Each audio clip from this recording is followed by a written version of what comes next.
fucked up. I'm black and blue. I'm built for all the abuse. I got secrets that nobody knows.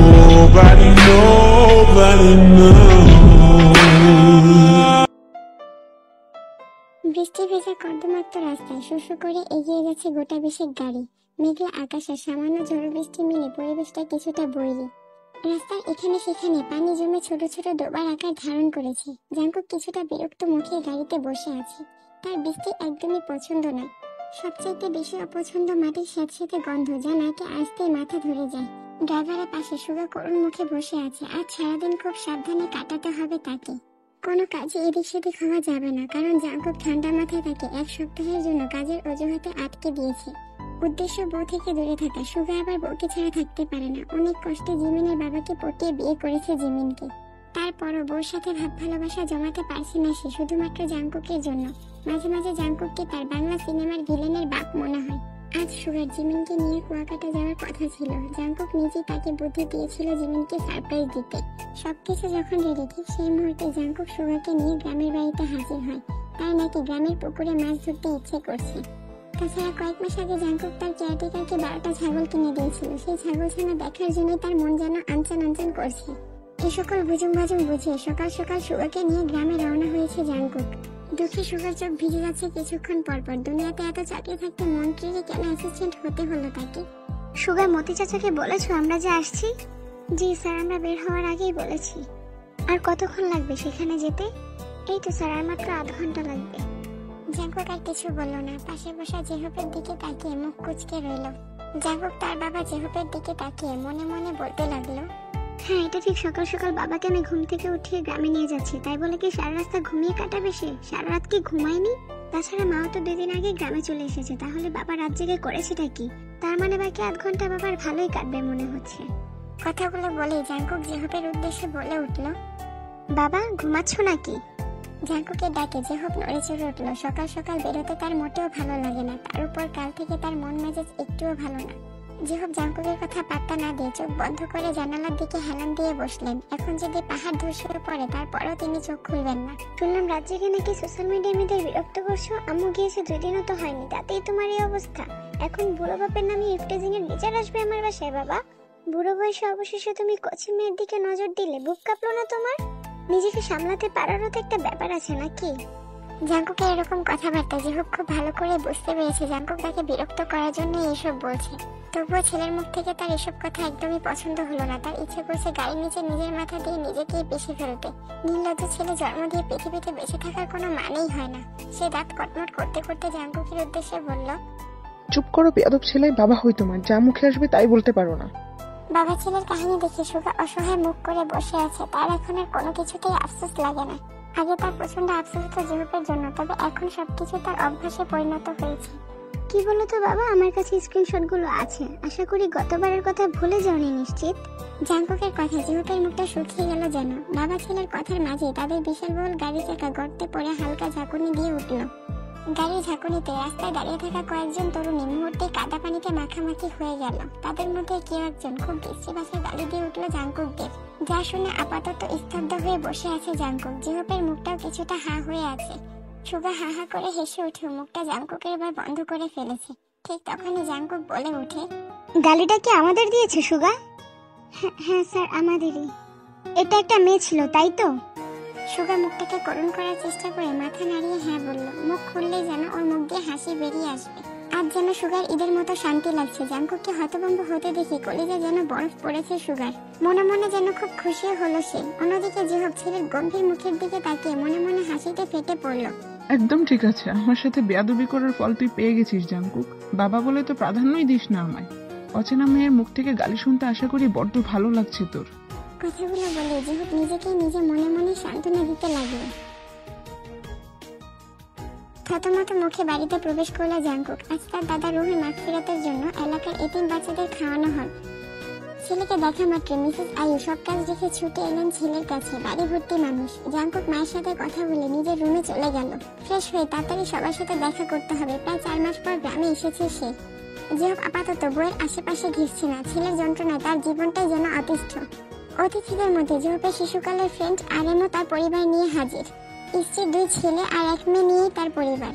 বলে রাখা ভালো, আরেমের 2 ছেলে হচ্ছে যমজ, তবে গল্পের সুবিধার্থে আলাদা ক্যারেক্টারে দেখানো হবে তাদেরকে। আরেমের 2 ছেলে আপাতত কোনায় দাঁড়িয়ে সুন্দরী মেয়েদের লিস্ট করছে, আর অন্যদিকে আরেমের মেয়ে কিমতেয়ং তার গা ঘেঁষে দাঁড়িয়ে আছে। পড়াশোনা শেষ করে আপাতত বাবার বিজনেস সামলাচ্ছে তে। জাঙ্কুক নিচে আসতে তের মুখ যেন ভয়ঙ্কর ভাবে কুঁচকে গেল। বাবার হাত ছেড়ে গড়গড় করে বন্ধুদের কাছে গিয়ে দাঁড়ালো তে। জাঙ্কুক শান্ত চোখে সবকিছু পর্যবেক্ষণ করলো। মেয়েটা কি তাকে দেখি মুখ বাঁকালো? আশ্চর্য। এভাবে প্রায় কিছু সময় কেটে যায়। খাওয়া দাওয়া শেষে বন্ধুদের সাথে গল্প করছিল তে। তাদের মধ্যে তের একজন ছেলে বন্ধু একটা মেয়েকে দেখে আফসোসের শেষ তুলল। চোখ ঘুরিয়ে আশেপাশে নজর বুলিয়ে বলল, আজকাল মেয়েরা 0 সাইজের বডি বানাইতে গিয়ে এক একটা কঙ্কালে পরিণত হইতেছে দোস্ত। ধৈর্য একদম মজা নেই। মাইয়া মানুষ হইব বালিশের মতো, যাতে বুকে জড়াইলেই ঘুমায়া পড়ে। এই মাইয়া বিয়া করলে হাড্ডি গুনতে গুনতেই জীবন শেষ। মজা নেই ভাই, মজা নেই। তে প্রচন্ড বিরক্তি নিয়ে তাকালো ছেলেটির দিকে। সাথে দাঁড়ানো বাকি বন্ধুগুলো সায় জানিয়ে সান্ত্বনা দিচ্ছিল তাকে। তা ঠিক বলেছিস দোস্ত, তবে স্লিম ফিগার আজ তোদেরই চাহিদা। ক্যাটরিনা কাইফের মতো বউ চাই, আবার মজা পাওয়ার জন্য গুলুমুলো বউ খুঁজছিস তুই। আচ্ছা, যদি তোর বউয়েরও তোর মতো চাহিদা থাকে তাহলে তো তোর সার্জারি করতে হবে রে দোস্ত। তের কথায় চোখ বড় বড় করে তাকিয়ে রইল সবাই। পিছনে জাঙ্কুকের ভীষণ লেগে পানি মাথায় উঠে গেছে। হন্তদন্ত হয়ে জিহবের কাছে গিয়ে হাজির হলো জাঙ্কুক। সবার ভেতর থেকে কিছুটা জোর করে জিহবকে নিজের রুমে নিয়ে এসে বলল, অনেক তো নিজের বউর সাথে থেকেছো, এবার তো নিজের ছেলের একটা ব্যবস্থা করো বাবা। বিয়ে করবো বাবা, মেয়ে পছন্দ হয়েছে। যত তাড়াতাড়ি সম্ভব কাজটা সারাতে চাচ্ছি। তোমার মতো এক বাচ্চা পয়দা করে ফুল স্টপ লাগানোটা ঠিক মনে হচ্ছে না আমার, তাই তাড়াতাড়ি বউ চাই আমার। জাঙ্কুকের কথায় জিহব স্তব্ধ হয়ে দাঁড়িয়ে রইলেন। কি বেয়াদব আর নির্লজ্জের মতো কথা বলছে ছেলেটা। ভালো করে বললে কি সে না করতো? জিহবের সাথে কথা শেষ করার আগে জাঙ্কুকের ফোনে কল এসেছে, তাই দ্রুত ফোন নিয়ে বাগানে ছুটে গেল সে। ঠিক 3 মিনিটের মাথায় তার পা থেকে মাথা পর্যন্ত কাদায় মাখামাখি হয়ে গেল। হতভম্ব জাঙ্কুক কান থেকে ফোন সরানো তো দূর, চোখের পলক ফেলতেও ভুলে গেল। কয়েক মিনিট অতিক্রম হতে চোখ ঘুরিয়ে ছাদে তাকালো জাঙ্কুক। তার বাড়ি ছাদে তে বালতি হাতে দাঁড়িয়ে। তের মুখে হাসি জাঙ্কুকের বিস্ময় বাড়িয়ে দিল কয়েক গুণ। কপালে কয়েকটা ভাঁজ পড়ে সাথে সাথেই তা মিলিয়ে গেছে জাঙ্কুকের। তার পরিবর্তে ঠোঁটে জেগেছে শয়তানি হাসি। কাছের আত্মীয় স্বজন ছাড়া বাড়িতে তেমন কোনো লোক নেই। বাগানের দিকে জাঙ্কুকের কয়েকজন বডিগার্ড ছিল। ঘটনার সাথে সাথে তারা জাঙ্কুককে ঘিরে দাঁড়ায়। তাদের মধ্যে একজন ছাদে ছুটে গিয়েছে তেকে পাকড়াও করতে। বডিগার্ড ছাদে উঠে নিজের পা থামিয়ে দিল। তের পেছনে একই রকম দেখতে 2টো ছেলে দাঁড়িয়ে। একজন গম্ভীর মুখে দাঁড়িয়ে থাকলেও আরেকজন বিরক্তি মুখে দাঁড়িয়ে। দাঁড়িয়ে আছো কেন? আমাকে ধরতেই তো এসেছো মনে হচ্ছে। এদেরকে ভয় পাওয়ার কিছু নেই। কথাটিতে সুবিন আর ইউনার দিকে তাকিয়ে বলে ওঠে, এরা দুজন হচ্ছে আমার জন্মসূত্রে পাওয়া বডিগার্ড, তাই তেমন কিছুই করবে না, শুধু হাত পা ভেঙে দেবে। তের কথা শেষ হওয়ার সাথে সাথে সেখানে জাঙ্কুক এসে হাজির হয়। জাঙ্কুকের কাদা মাখা মুখ দেখে ইউনা হো হো করে হেসে ওঠে। তে আর ইউনার এরকম কর্মকাণ্ডে সুবিন কি করবে বুঝতে পারছে না। এখান থেকে এখন বেঁচে ফিরতে পারবে কিনা সেটা ভাবায় চিন্তিত সুবিন। জাঙ্কুক হুট করে কাদা নিয়ে ইউনাকে জড়িয়ে ধরলো। ইউনার গায়ে কাদা লাগতে জাঙ্কুক ইউনার কাছ থেকে দূরে সরে এসে বলল, কিছু মনে করো না ছোট ভাই, ভবিষ্যৎ সম্বন্ধে দেখে আবেগটা ধরে রাখতে পারিনি, তাই কোলাকুলিটা সেরে নিলাম। গাল বাড়িয়ে দিলে চুমুটাও খেয়ে নেওয়া যেত, বাট প্রথম সাক্ষাতে এরকম করাটা উচিত হবে না, তাই বাদ দিচ্ছি। পরের বার হবে ইনশাল্লাহ। সুবিন নাক চুলকানোর ভান করে নিজের হাসিটা আড়াল করে নিল। ইউনার মুখটা দেখার মতো হয়েছে। তের ঠোঁট দুটো আপনা আপনি ফাঁকা হয়ে গেছে। জাঙ্কুক শয়তানি হাসি হেসে ইউনাকে ছেড়ে তের দিকে এগিয়ে গেল। এর দিকে যাওয়া অবস্থাতেই জাঙ্কুক সুবিনের দিকে এক পলক তাকাতে সুবিন হালকা হেসে ইউনাকে নিয়ে ছাদের অপর পাশে চলে গেল। ইউনা আর সুবিন সেখান থেকে চলে যাওয়া মাত্রই জাঙ্কুক তার বডিগার্ডদের উদ্দেশ্যে বলে ওঠে, তোমাদেরকে যাওয়ার জন্য পায়ে ধরে বলতে হবে নাকি ম্যাডামকে কতটা ডেসপারেটলি চুমু খাবো তা দেখতে দাঁড়িয়ে আছো? জাঙ্কুকের এরকম লজ্জাহীন কথাবার্তা জাঙ্কুকের গার্ডরা প্রচন্ড লজ্জায় সেখান থেকে চলে যায়।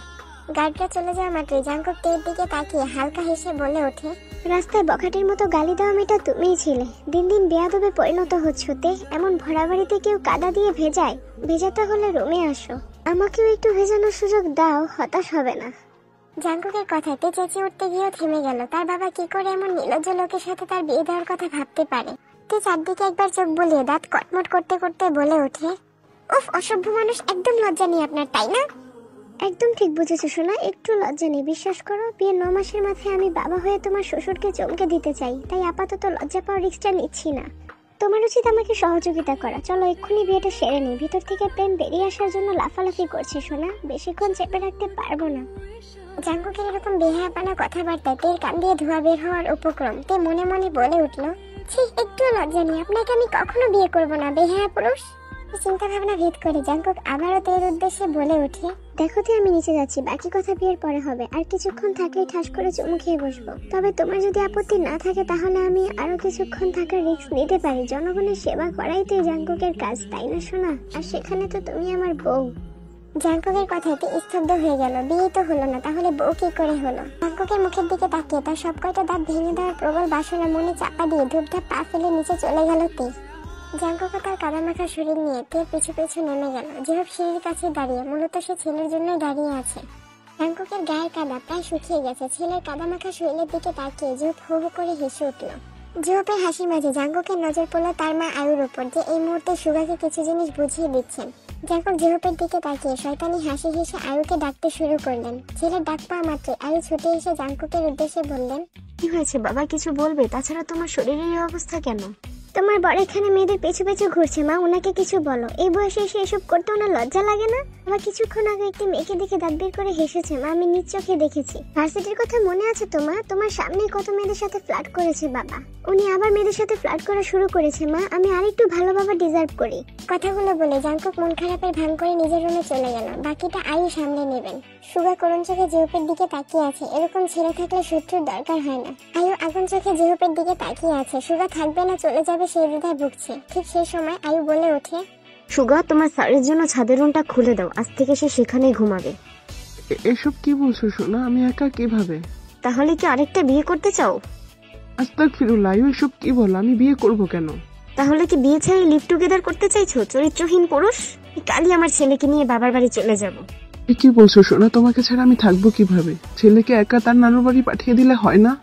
তুমি কি আমার ছেলেকে বাড়ি থেকে বের করতে চাইছো? এই কথা ভুলেও মাথায় আনো না, তাহলে তোমাকে বাড়ি থেকে বের হতে হবে। আয়ু কথাগুলো বলে গটগট পায়ে নিজের রুমে চলে গেলেন। সুগা চাবি নিয়ে অনেকক্ষণ আগে ছাদে চলে গেছে। এসব দেখে দেখে সুগার সংসারের প্রতি মনে উঠে গেছে। জিমিনকে ভালো না বাসলে সে কবেই বনবাসে চলে যেত। রুমের মাঝে অস্থিরভাবে পায়চারি করছে জাঙ্কুক। জিহপু মুখ ফুলিয়ে বসে আছে। সে মোটেও ইচ্ছে করে বসে নেই। জাঙ্কুক তাকে জোর করে বসিয়ে রেখেছে তাও বলা যাচ্ছে না। মূলত জিহপ বাধ্য হয়ে বসে আছে। আয়ু তাকে রুমে জায়গা দেয়নি। গেস্ট রুমে মেহমান থাকে, জাঙ্কুকের রুমে আসতে বাধ্য হয়েছে জেহপ। বাবা তুমি আঙ্কেলের সাথে কথা বলে বিয়ে ডেটটা কাল সকালেই ফাইনাল করে ফেলো। ফজরের পরপর আমি বিয়ে করবো বলে ঠিক করেছি। বাজে বকা বন্ধ করো জাঙ্কুক। বিয়ে কখনো এভাবে হয় শুনেছো? এক রাতে বিয়ের জন্য পাগল হয়েছো কেন? আশ্চর্য। জিহপের কথা জাঙ্কুকের ভ্রু কুঁচকে গেল। নিজের দুনিয়াতে আসা নিয়ে যথেষ্ট সন্দেহ হচ্ছে তার। বাবা হওয়া ছেলের বইয়ের প্রয়োজনীয়তা বুঝতে পারছে না কেমন বাবা সে। আজ প্রমাণ হলো আমি তোমার ছেলে না। আমার মতো এত হ্যান্ডসাম চার্মিং ছেলে কিছুতেই তোমার মতো রসকসহীন মানুষের ছেলে হতেই পারে না বাবা। আমি আজই ভাগ্য চাচ্ছি তুমি আমাকে আমার আসল বাবার কাছে দিয়ে আসো। সে নিশ্চয়ই আমার বিয়ের প্রয়োজনীয়তা গভীরভাবে অনুভব করবে। এসব পাগলামি বন্ধ করো জাঙ্কুক। হুট করে বিয়ে হয়ে যায় নাকি? আয়োজনেরও তো একটা ব্যাপার স্যাপার আছে। কত মানুষ আসবে তোমার বিয়েতে? এভাবে বিয়ে করলে মিডিয়া তেল থেকে তাল বানাবে। তাছাড়া আরেমও বিয়েতে রাজি হবে না। তার একমাত্র মেয়ে, বিয়েতে আয়োজন করতে হবে তো তাদের। নিজেদেরও একটা ইচ্ছা থাকে নাকি? আমাদের ইচ্ছে যে তাদের সবকিছু হবে না। তোমার এত কিছু ভাবতে হবে না বাবা। তুমি আরেম আঙ্কেলকে কল করো, আমি ওনার সাথে কথা বলছি। জাঙ্কুকের কথা জিহপ চিৎকার করে না বলে উঠল। জাঙ্কুক তার দিকে তীক্ষ্ণ চোখে তাকাতেই সে আমতা আমতা করে বলল, না মানে এত রাতে কল করার দরকার কি? কাল সকালে কল করো জাঙ্কুক। তাছাড়া আরেম এখন ঘুমাচ্ছে। শুধু জিহপের কথা শেষ হওয়ার আগে জাঙ্কুক তের বাবা অর্থাৎ আরেমকে কল করে ফেলেছে। সাথে সাথে জিহপের মুখটা ফ্যাকাশে রূপ ধারণ করেছে। কারণ সে খুব ভালো করেই জানে এই ছেলে তার মান সম্মান নিয়ে এখন ছিনিমিনি খেলবে। কয়েকবার রিং হতে ফোন তুলেছেন আরেম। কণ্ঠে ঘুম আর আশ্চর্য ভাব খেলেই সে হ্যালো বলল। আরেমের কথা প্রতি উত্তরে জাঙ্কুক বলল, আসসালামু আলাইকুম আঙ্কেল, আমি আপনার মেয়ের জামাই বলছি। আরে জাঙ্কুক বাবা, যে এত রাতে কল করলে কোনো সমস্যা হয়নি তো বাবা? জাঙ্কুক নিজেকে যথেষ্ট ভদ্র সাজানোর চেষ্টা করে কোমল গলায় বলল, হ্যাঁ আঙ্কেল একটা সমস্যা হয়েছে, আপনিই পারেন এর সমাধান করতে। হ্যাঁ বাবা বলো, আমি কি আসবো? কোনো ঝামেলা হয়েছে? ব্যাপারটা হচ্ছে আমি বিয়ে করতে চাইছি সকাল সকাল। বিষয়টা বাবাকে বোঝাতে পারছি না। এখন ছেলে হয়তো তাকে এটা বলতে পারি না যে আপনার মেয়েকে ছাড়া ঘুমাতে পারি না। তাছাড়া আপনার নাতি নাতনিরাও পৃথিবীতে আসার জন্য বড্ড লাফালাফি করছে। আঙ্কেল কিছু তো ব্যবস্থা করুন। আর এমনি তো আমি খুব লাজুক প্রকৃতির আঙ্কেল, তাই বলতে পারলাম না আপনার মেয়ের জন্য আমার কতটা প্রেম পাচ্ছে। না হলে আপনাকে সবটা খুলেই বলতাম। আচ্ছা যাই হোক আঙ্কেল, এখন কল রাখছি, আপনি একটু ঘুমিয়ে নিন, সকালে অনেক কাজ, মেয়ের বাবা বলে কথা। জাঙ্কুকের কথা আরেমের ঠোঁট দুটো আপনা আপনি আলাদা হয়ে গেল। হার্টবিটও বেড়ে গেছে অনেকটা। কান যেন ঝাঁঝা করছে। এতক্ষণ ধরে লজ্জা শরমহীন ভাবে এত কিছু বলেও বলছে লাজুক মানুষ। ছি। হুট করে বিয়ে হয়ে যাবে এমন ভাবনাতে এর মস্তিষ্কের ধারে কাছেও ছিল না। তাও আবার ফজরের পরপর। এটা কোনো বিয়ের সময় হলো নাকি? তে বাড়ি সাধারণ পোশাক পরে বসে আছে জাংকুকের রুমে। এলোমেলো চুল, ফোলা ফোলা চোখ দেখে জাংকুক বুকে হাত দিয়ে তড়িঘড়ি করে রুম থেকে বেরিয়ে গেল। তার সামনে এমন সাংঘাতিক ভাবে বসে থাকার মানে কি? চুমুটুমু খেয়ে ফেললে তাকে অসভ্য বলা শুরু করে দেবে এই মেয়েটা। রীতিমতো পুরুষ নির্যাতন। এভাবেই প্রায় কিছু সময় কেটে যায়। জাংকুকের বাবা জিহুপ অনেক কষ্টে তের বাবা আরেমকে বিয়ের বিষয়ে রাজি করিয়েছে। আর আরেমও রুষ্ট মনে মেয়েকে নিয়ে হাজির হয়েছেন। সুবিন আর ইয়োনো ভাবাচিকা খেয়ে বসে আছে তখন থেকে। সব দিকটা সামনে নিয়ে জাংকুক রুমে গিয়ে দেখে তে মুখ কুচকে বসে আছে। জাংকুককে রুমে আসতে দেখা মাত্রই তে সাথে সাথে জাংকুকের উদ্দেশ্যে বলে ওঠে, এভাবে বিয়ে করার মানে কি? কোনো নষ্ট গল্প আছে নাকি? নেতাদের তো আবার বিশ্বাস নেই, এভাবে চুপি চুপি বিয়ে করে নিলেন। তের কথা জাংকুক পাঞ্জাবির বোতাম খুলতে খুলতে বলল, নিজেকে তো গুরুত্বপূর্ণ ভাবার কিছু নেই। এই জীবন জাংকুকের একটা তরিতেই কয়েক সময় হাজির হয়ে যাবে। নিহাত আব্বু তোমাকে বিয়ে করার জন্য জোর করেছে, না হলে তোমাকে বিয়ে করার জন্য বই গেছে আমার। জাংকুকের কথাতে অবাক হলো। এই ছেলে নিজেই তো তাকে বিয়ে করার জন্য এত কিছু করেছে, আর এখন বাবার দোষ দিচ্ছে।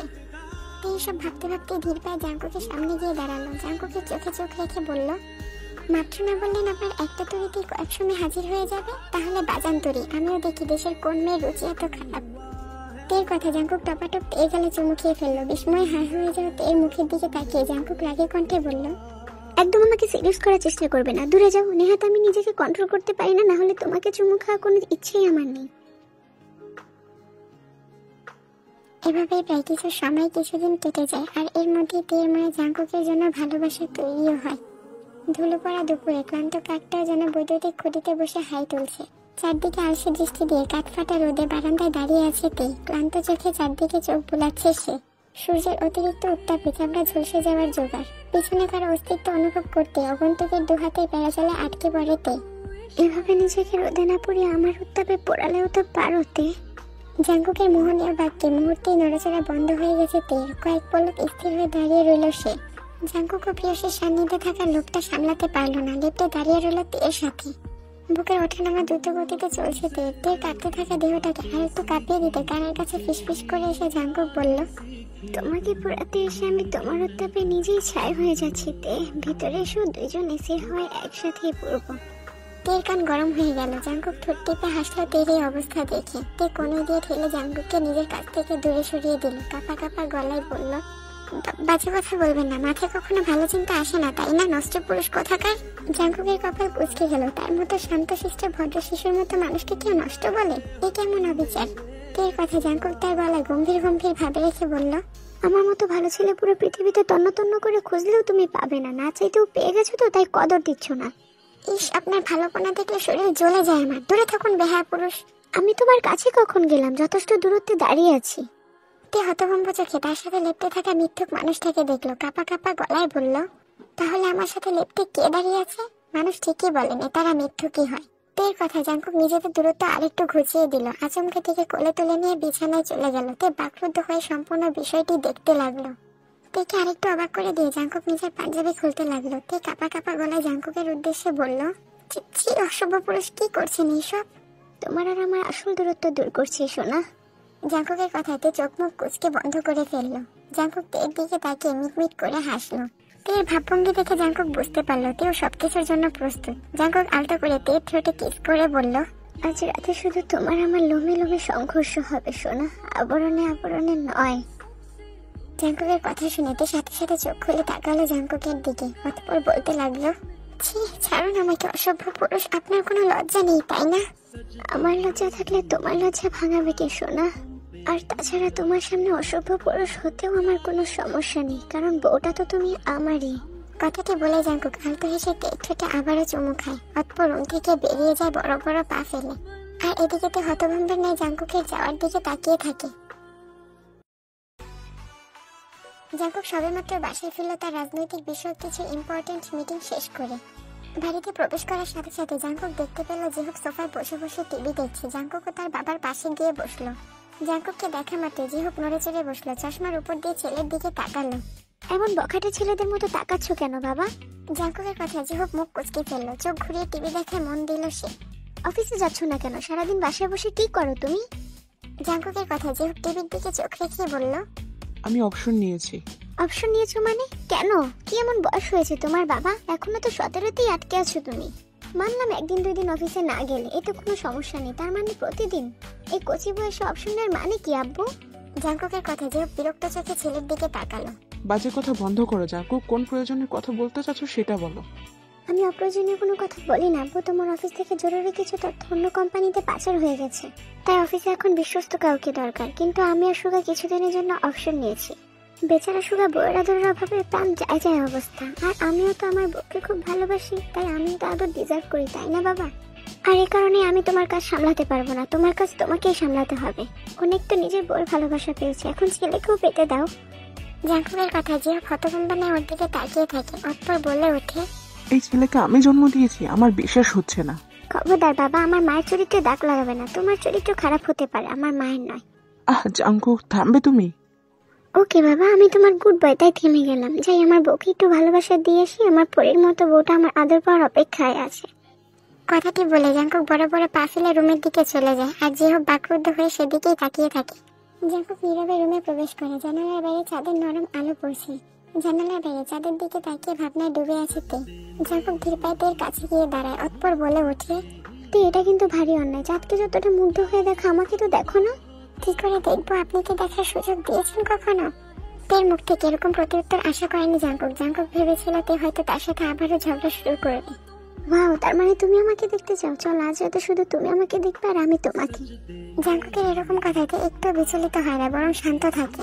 জাঙ্কুক থেকে কোলে করে নিয়ে বিছানায় চলে যায়। অতঃপর তের উদ্দেশ্যে বলে ওঠে, বউ প্রস্তুত তো? আমি কিন্তু তোমায় একটু বেশি আদর করব। জাঙ্কুকের কথা শেষ হওয়ার সাথে সাথে তে নিজে এবার জাঙ্কুকের অত দখল করে নেয় তার কোমল স্পর্শে। আকস্মিক কাজে জাঙ্কুক কিছুটা চমকায়, আর তের সমগ্র অধর জুড়ে কেবল তার দখলদারিত্ব চলতে থাকে। এভাবে জাঙ্কুক নিজের দূরত্ব কমিয়ে আনে খানিকক্ষণে।